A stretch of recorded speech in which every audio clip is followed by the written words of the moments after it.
The Marlins continue the winning streak that is now 5 on the spin. This is exactly what this club needed. The Marlins make it happen, and it is the bomb squad that leads the way. 4 home runs for the Marlins against the Dodgers, and they're all lefty innings yesterday. Jazz Chisholm Jr., is this perhaps his best ever day against lefties? 3 for 4, including a home run and a stolen base. This is Locked On Marlins. You are Locked On Marlins, your daily podcast on the Miami Marlins. Part of the Locked On Podcast Network, your team every day.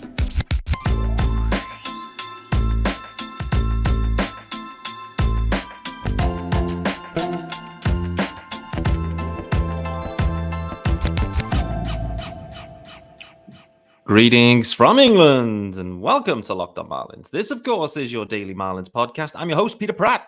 Hit me up at Miami Marlins _UK. If you're listening to the pod, hit subscribe, of course. Leave a review. This is your team every day. And thanks for making Locked On Marlins your first listen of the day. There is a YouTube channel. Also, guys, head on over there. Hit subscribe. It is called Locked On Marlins. Enter the chat. Enter the comments. They are always lively, let's say. Guys, it is the Wednesday episode, 6th of September. Guys, it is the 6th of September, and the Marlins right now are in the wild card spots. Yes, sir. Your Miami Marlins on a 5-game winning streak in September in a wild card spot. This is uncharted territory for the Marlins for many, many seasons, no doubt about it. We were looking at this game, thinking ahead. Clayton Kershaw was on the bump for the Dodgers, thinking this is going to be a real tough one for the Fish. Lefty on lefty matchup with Luzardo going the other way. Boy, oh boy, the Marlins managed to make this one work and get it done. Tons to get into here on today's episode. This episode, though, is brought to you by FanDuel, and you can make every moment more. Right now, new customers can bet $5 and get $200 in bonus bets guaranteed. You can visit FanDuel.com/lockedon to get started. So, as I mentioned, going into yesterday's game, there was a lot of eyeballs, particularly on the Miguel Rojas situation. Miggy Ro making his return. What kind of reaction? A lot of that kind of maybe distraction in some ways. When you look at it, the Marlins had won 4 straight. The Dodgers had a rough series against the Bravos.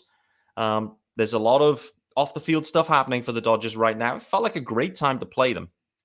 And I have to be honest, well, it comes down to the Dodgers.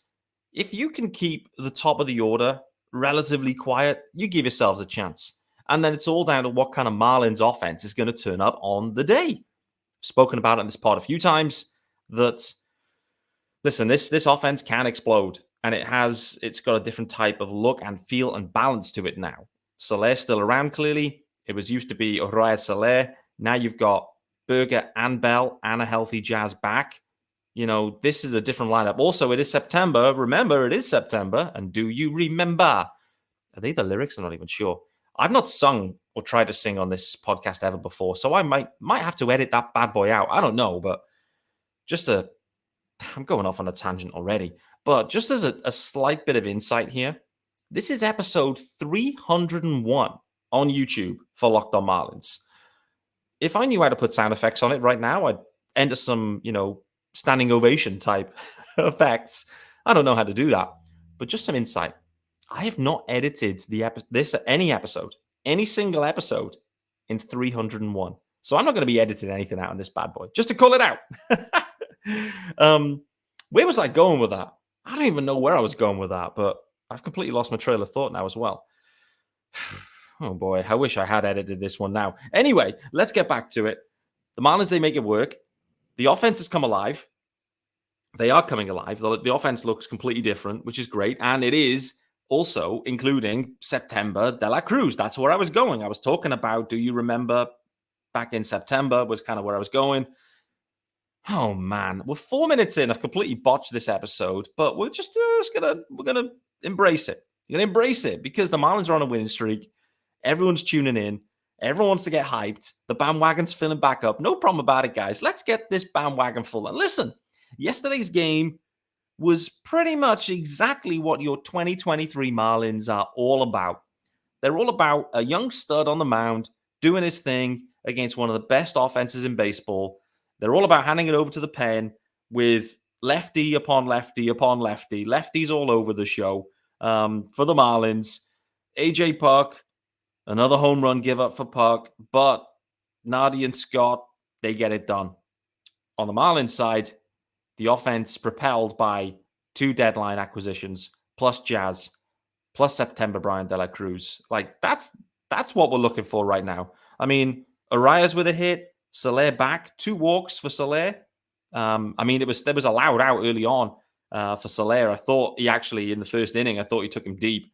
And actually, when I was watching it in that first inning, Arias laced one, Soler laced one.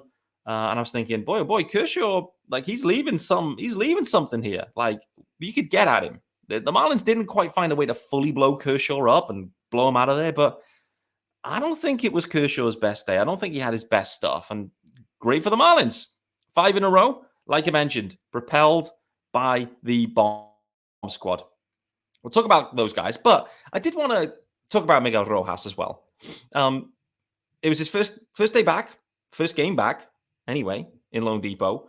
Spoke on yesterday's pod about, the impact that Miguel Rojas has had on this organization, the 8 years he spent with Miami that primarily were going through a rebuild, a long rebuild, and with obviously the success flashed in there in 2020, where he was a huge part of that organization and that run, no doubt. So I found it a very interesting situation yesterday. The fact that the Marlins put together a pretty nice, warming tribute video for Miguel Rojas. There was a lot of kind of off the field stuff linked in there, not tons of like on the field stuff, like in terms of this video clip, which is fine. And that kind of shows like the type of guy that Miguel Rojas is, that, is a big part of the community, et cetera, et cetera.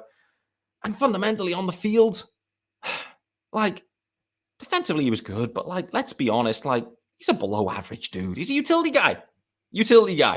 And so like, you can't really splash around, a tribute video for Giancarlo Stanton and a tribute video for Miguel Rojas. They're going to look different. The ovation's going to look different. Like, Stanton's a stud MVP winner with the Marlins. Miguel Rojas, El Capitan.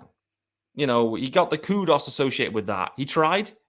He did all the right things. He said all the right things until the back end. But, I mean, I jokingly put out there on Twitter this morning the fact that, in his first at-bat, sometimes you get, we had it with Stanton, right? Stanton turned up, massive round of applause. I know the pitch clock changes things now these days, and like it's not as easy to do that, but Stanton rocked up, full reception.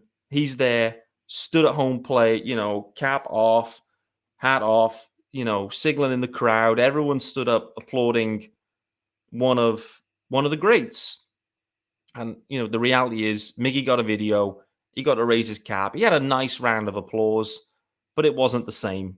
It wasn't the same. And when he came for his at-bat, there was nothing. It was absolute crickets. And it's funny because just a few, week or so earlier, Mookie Betts back.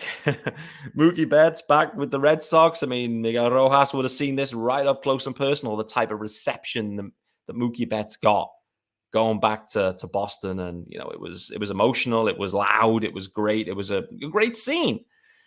And that maybe whetted the appetite a bit for what maybe Miggy Rowe hopes could happen. I don't know. But, it didn't happen. Like I said, it was a nice video, a nice moment. He was well received. It wasn't like he was booed or anything while he came up for his at-bats, but it was a different vibe, right? And I jokingly put out there that he asked for time after the first pitch of his at-bat just to make sure that if they wanted to give him a standing ovation, that they had the opportunity, and no one did. It was a joke, guys.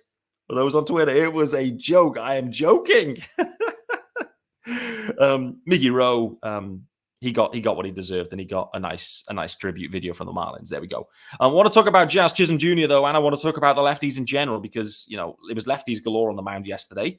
Jesus Sanchez was propelled into the cleanup spot. Jazz Chisholm Jr. slid down to the 7th spot against a lefty, and fundamentally, I think Jazz Chisholm Jr. had his best ever game against any lefty pitching starter bullpen combo in his career. So I'm going to talk about that very, very shortly. But before we do, it's time for the first ad, guys.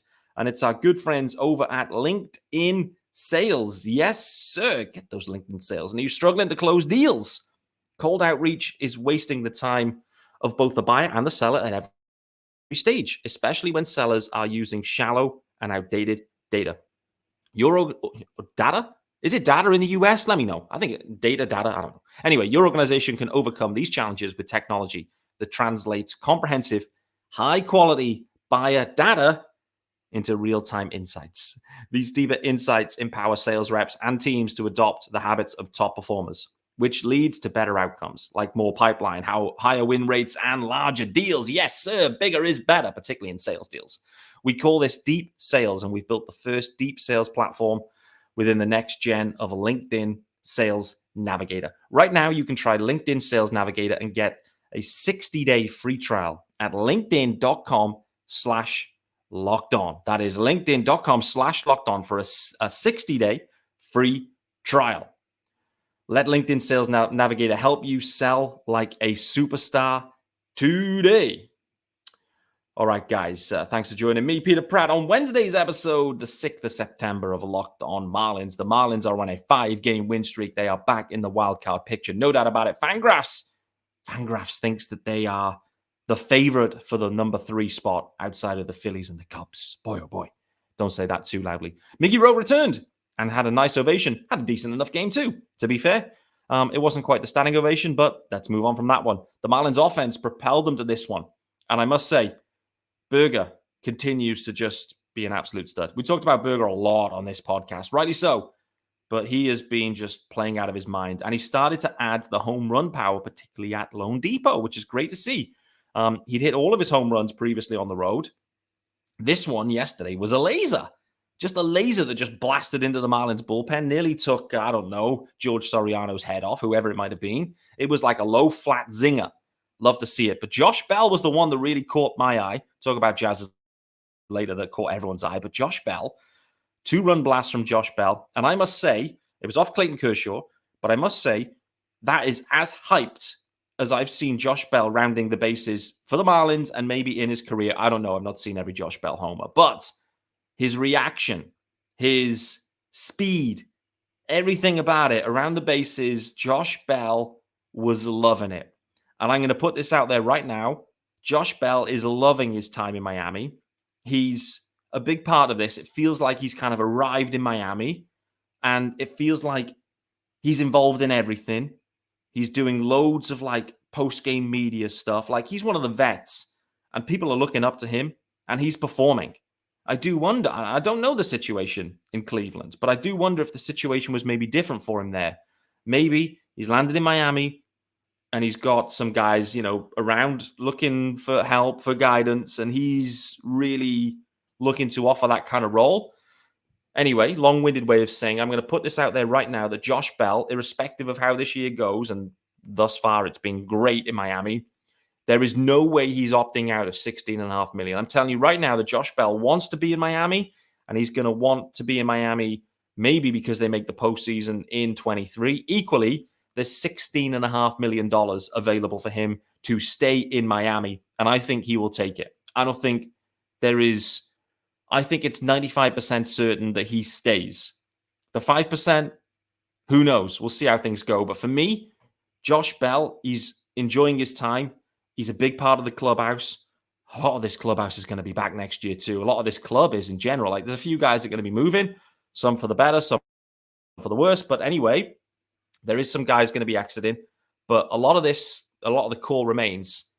Berger, Bell, Jazz. You can see they're a good cluster. They're a good unit. And, I think it's important, right? I did want to kind of briefly call this up or call it out the way that I think it's important to have the balance where, clearly Jazz is connecting with Berger and Bell, and he's connecting with them because they're predominantly, English-speaking guys. I think there's probably at times you get a bit of a language barrier, a language clique that can maybe appear in a clubhouse. Maybe not on purpose. I'm not saying it happens on purpose, but just naturally you tend to kind of, go towards the cluster of guys that speak the same language as you, because it's just maybe easier to have that discourse. And I do think, like for Jazz, it's interesting, right? Berger and Bell arrive, and next thing is, Jazz is like big pals with these guys. They're great players. They're American dudes. They speak English well. And Jazz is gravitating to them. I think that's interesting. Very interesting. I don't know what it means. Does it mean anything? I don't know.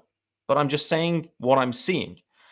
What else am I seeing? I'm seeing Jazz Chisholm Jr. have a career day against a lefty. Skip Schumacher, after the game, he was asked about, hey, why was Jesus Sanchez in the cleanup spot? Good question. Why was Jazz Chisholm Jr. down the 7 hole? Fair question. And Skip, I think, gave a really good answer and actually made a ton of sense. So I'm going to just kind of parrot that back to you in case you hadn't seen it. Yeah, effectively, Skip was calling out to say that we just want to split up the lefties. Split them up so you can't get a lefty reliever come in later in the game or at some point, and then they can kind of, go heavy lefty and get Jazz and Jesus kind of in a similar spot, maybe 6-7. Split the lefties up, protect the righties. It's kind of the thinking on that one. Looked like it worked well. So, nice work. I was a little bit concerned about Jesus Sanchez in the cleanup spot. But what I've done and what I thought was right to do is to actually go and have a look at some numbers to see and look back and work out what's Jazz been doing against lefties. What's Jesus Sanchez been doing against lefties? As I mentioned on yesterday's episode, the Everydayers will know. Talked about it. Alan Witts, friend of the show, good friend of mine, had brought up an old tweet of mine saying that Jesus Sanchez basically should never face a lefty, and if he does, he should never swing the bat. Let them throw strikes and see how you go.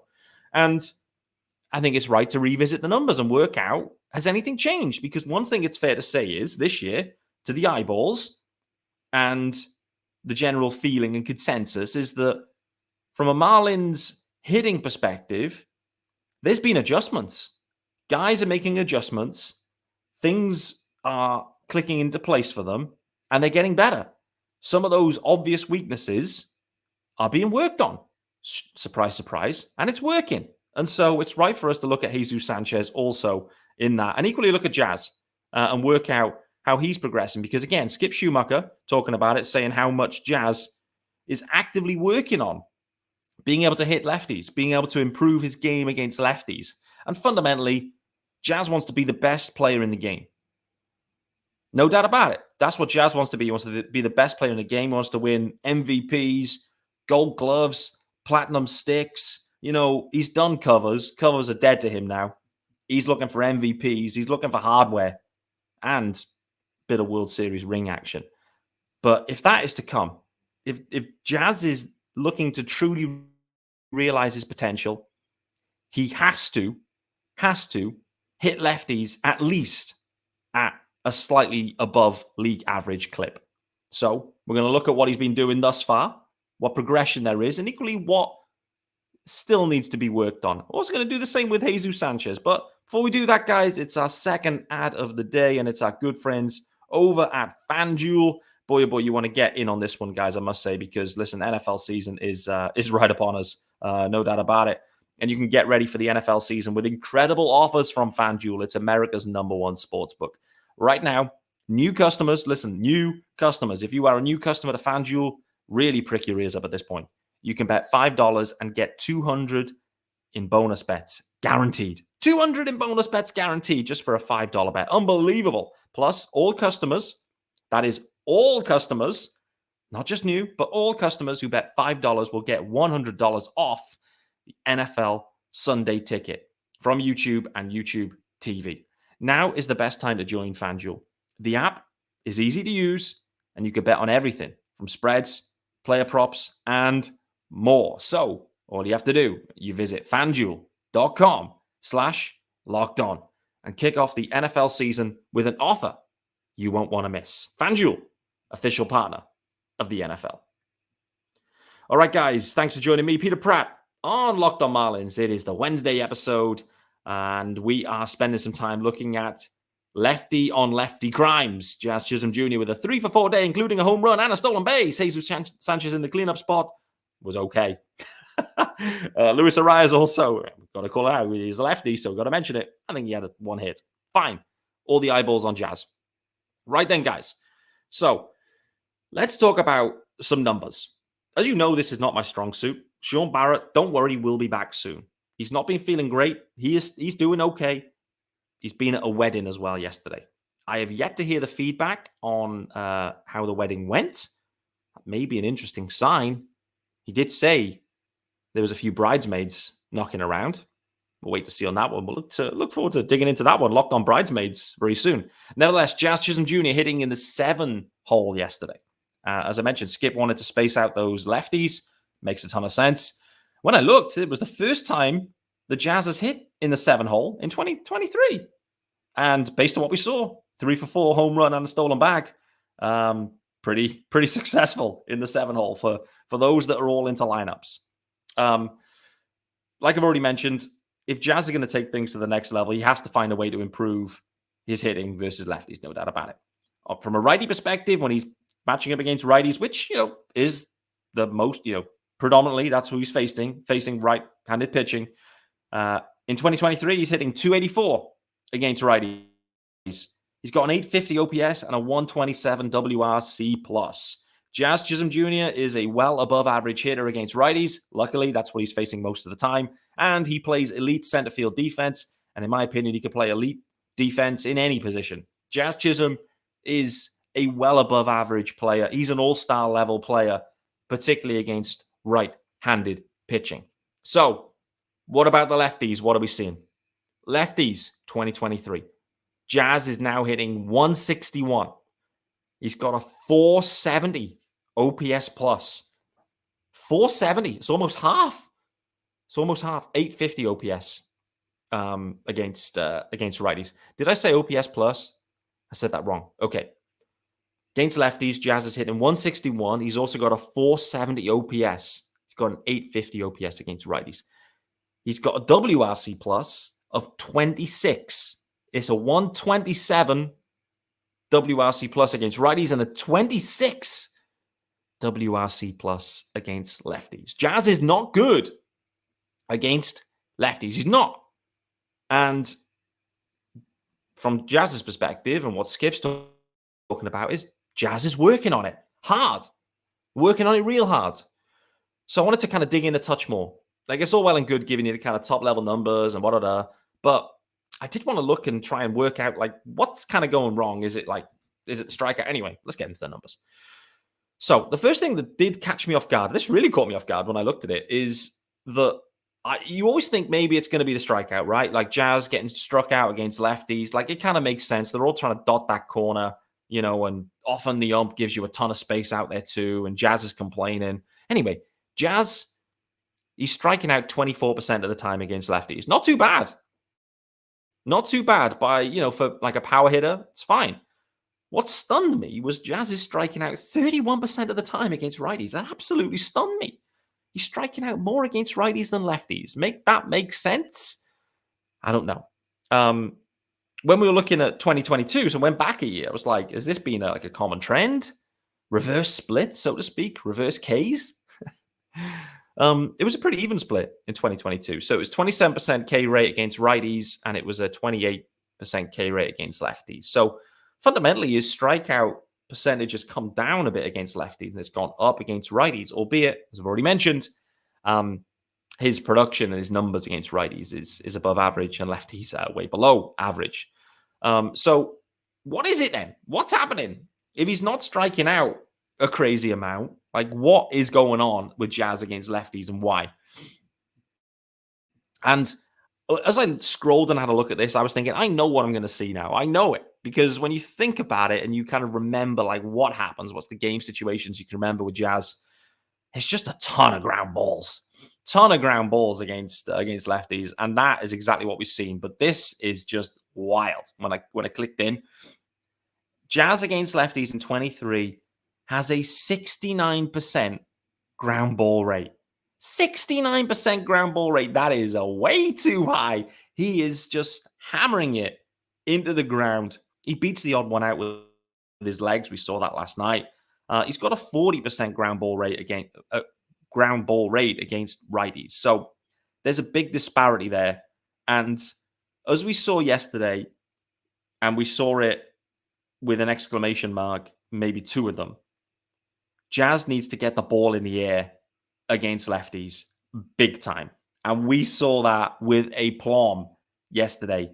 That home run, and there was almost two of them, but the one that did actually stay fair, was the highest, biggest moonshot many have ever seen at Lone Depot. Jazz was hyped about it. Everyone was hyped about it. Josh Bell, speaking about him and his media engagements, was hyped about it, saying it's the biggest ball he's ever seen as well. Like, that's what we need from Jazz. We need that launch, and the launch angle was wild. I think it was a 37-degree launch angle on that, is what I think. I think I saw it on Twitter. Whereas, like, the other guys, the other home runs on the day were more like, 25 degrees, 26 degrees. Jazz 37-degree launch angle. It went high and it went long, and it went long enough up a deck. That's what we need from Jazz. Against lefties, it isn't the strikeout. Too many ground balls. The ball is on the ground way too much. Jazz needs to find a way to get the ball in the air and let the power play. If he does that, then honestly, the world is Jazz's oyster. And I know it's all about health. And with Jazz, it's about staying on the field. Like it was with Garrett Cooper. And maybe that's an unfair comparison, but again, with Coop, you knew when he's on the field, above average guy. Jazz has way more tools, clearly, than Garrett Cooper. He's a better player. He's got a much higher ceiling than Garrett Cooper. But Coop is still a stud. Not denying that. But Coop couldn't stay on the field. Jazz thus far, he can't stay on the field either. So that's what we need to see. I want to see the ball in the air more against the lefties. And I want to see Jazz on the field more often. But right now, if Jazz can find a way to improve against lefties, then, like I said, this is, he starts to move into, he's definitely into all-star territory. Then it's about, can you really piece it together and put yourself in MVP conversations, which is where Jazz wants to be, no doubt about it. I mentioned Jesus Sanchez. So briefly, I want to touch on this. As I mentioned, Alan Witz called it out to me, called me out. It was directly, but he called me out saying, I remember this. He bookmarked it in a WhatsApp group. Can you bookmark WhatsApps? Either way, Alan Witz had done it. So in my head, I had come to the conclusion that Jesus Sanchez could never face a lefty, should never face one. So what's he been doing this year? I think it's right to go and have a look at that. And here's what he's been doing. He's been in 257 against lefties. He's got a 669 OPS, and he's got an 81 WRC+. That's not bad. I mean, it's below average in some ways, but it's not bad. It's not good either. It's better than Jazz. Reminder on Jazz's 161 with a 470 OPS and a 26 WRC+. So Jesus Sanchez has been miles better than Jazz against lefties. So it's Jazz that I should have been slandering this year about not facing lefties. However, if Jazz can get it in the air, like I've said, maybe things start to turn around. Where's the change come from Jesus Sanchez? For me, this is where it comes down to. It was all about the strikeout rate in 2022 for Jesus Sanchez. We all saw it. Granted, it's a small sample size as well for lefties because the Marlins could see it too, and Jesus Sanchez was just striking out way too much in general, but a 43K percentage against lefties in 2022 for Jesus Sanchez. Way too high. It's unsustainable. You are not a big leaguer if those are your numbers. And frankly, Jesus Sanchez, he was on the cusp. But going back to it, Brant Brown, the rest of the guys, Jesus Sanchez himself, they've put the work in. And the results are showing. Jesus Sanchez K rate against lefties in 23, 26%. He's brought it down nearly 20%. Granted, this is all kind of small sample sizes, etc., etc. But Jesus Sanchez, he's changed. He's changed, and it's for the better. Again, many don't show Jesus Sanchez maybe the love he deserves. I think if he can find a way to have this level of plate discipline, that's a stretch, but the contact, but also be able to sprinkle in the home runs in there too with a little bit more frequency, then you've got a real player in your hand. But I think with Jesus Sanchez, he's basically had to rebuild his whole game in the modern Marlins way, which is contact first, power will come. It was all Jesus Sanchez was looking for was the power early in his Marlins career. And all that came pretty much was strikeouts. The one thing that did also pop with Jesus Sanchez and also the comparison versus Jazz was the line drive percentage. This also was an interesting number. Let's see if I can find it because I've not actually written this down. So let's find it. Yeah. Line drive percentage for Jesus Sanchez against lefties in 2023. He's got a 40% line drive percentage against lefties. That is That is wild. Jazz Chisholm Jr., on the other hand, who is really struggling against lefties this year, line drive percentage of 9%. 9% line drives. Like I said, everything's pretty much tied into ground balls. 69% ground balls, 22% fly ball rate, and a 9% line drive rate for Jazz. The problems are obvious. The numbers are telling us what the problems are, but the guys are committed to trying to fix them. And if they can get it right, then this Marlins lineup becomes very difficult, irrespective of the handedness of the pitcher. We're at 30 minutes. Went a little bit long, went a little bit too detailed on the numbers. I needed Sean here to help me get to my point quicker. I made a few faux pas early where I lost my trail of thought thinking about Brian De La Cruz in spandex singing "Do You Remember It's September" or whatever those lyrics may be. Nevertheless, I'm a touch giddy at this point. It's not drink related. I've had no drinks. It's the 6th of September. The Marlins have won 5 in a row. They're in a wild card spot right now. The Marlins are bang live. They are going with an opener this evening. Sound the klaxons. The Marlins are going with an opener. JT Chagua going. He will be opening. We expect Eddie Cabrera to then pick up the bulk. We'll wait to see how that goes. But for me, this is a massive, massive run now for Eddie Cabrera. And he knows it. He knows it. Marlins know it. In some ways, this is an audition for Eddie Cabrera because Skip Schumacher's not going anywhere. Kim Ang's not going anywhere. And I'm telling you right now, if Eddie Cabrera, if he can't find a way to right the command issues, walks a ton of guys and blows games for the Marlins, his Marlins career will be over after the 23 season. They won't be able to trust him. Eddie Cabrera needs to come out and prove that he can be trusted.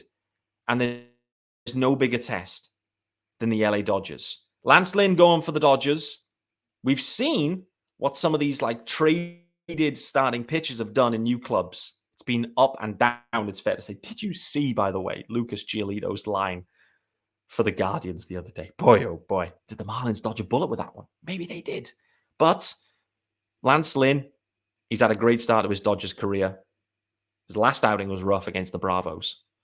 I know the Marlins offense is nowhere near like the Bravos, but I do wonder if the bomb squad can do some damage again against Lance Lynn and get the Marlins a series in advance of I think it's a Ryan Pepiot start in Game 3.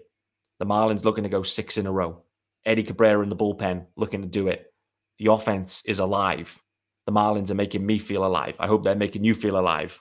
And the good news is, tomorrow's Thursday, and I look forward to seeing you then.